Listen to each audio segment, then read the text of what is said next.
Hai, kenalin aku Atalia Clarita dengan NIM 19125211039 dari Prodi Hubungan Internasional Universitas Udayana.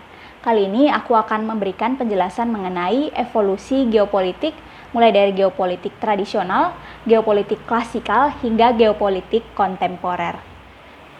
Tapi sebelumnya, apa sih geopolitik itu?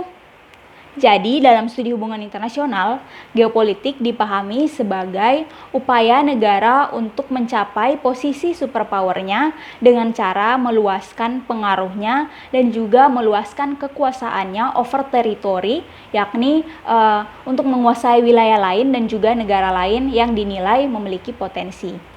Evolusi geopolitik dibagi ke dalam 3 tahap utama. Yang pertama adalah tahap tradisional yang juga dikenal sebagai fase imperialisme.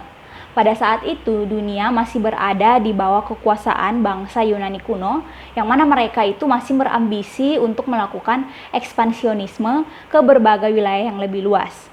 Kemudian dilanjutkan pada tahap kerajaan Eropa, yang mana mereka juga masih berambisi untuk melakukan penjajahan dan juga ingin menguasai negara-negara lain di luar Eropa karena mereka itu mengejar prinsip 3G yakni gold, gospel, dan juga glory.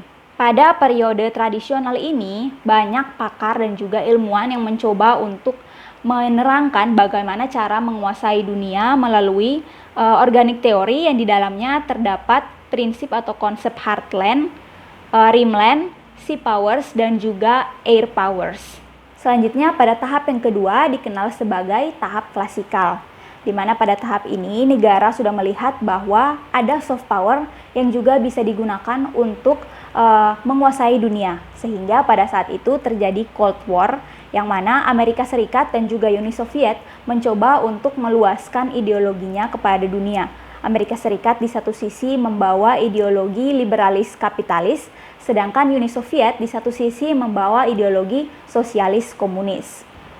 Era Cold War ini akhirnya membuat dunia berada dalam kondisi bipolar, di mana saat itu terdapat 2 negara adik kuasa yang sedang berkompetisi untuk mendapatkan dukungan paling banyak. Nah, oleh sebab itu, negara-negara lain dituntut untuk menentukan pilihannya. Mereka mau memilih Amerika Serikat atau mau menjadi sekutu dari Uni Soviet. Kemudian, kedua negara ini membentuk aliansi militer, di mana Amerika Serikat membentuk aliansi bernama NATO, sedangkan Uni Soviet membentuk aliansi bernama Pakta Warsawa. Lalu, di tahap yang paling akhir ada geopolitik kontemporer, di mana pada saat ini negara sudah tidak lagi hanya menitik beratkan kepada penggunaan hard power dan soft power untuk menguasai wilayah lain. Namun mereka juga masih tetap dengan ambisi yang sama, tetapi dengan cara yang lebih modern, yakni melalui geoekonomi. Strategi geoekonomi negara dapat berupa perdagangan internasional, penguasaan pasar internasional, dan juga investasi antar negara. Isu yang diangkat pada geopolitik kontemporer ini juga terbilang cukup modern, seperti infrastruktur over territory, pemanfaatan maritime resources, arctic resources, dan juga renewable energy.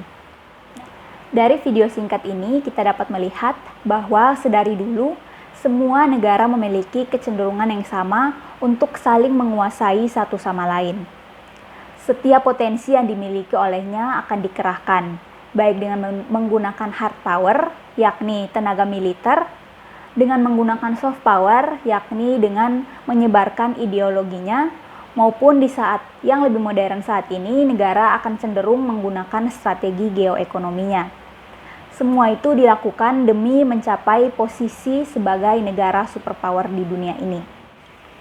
Demikianlah pemaparanku mengenai evolusi geopolitik. Thanks for watching. Bye-bye.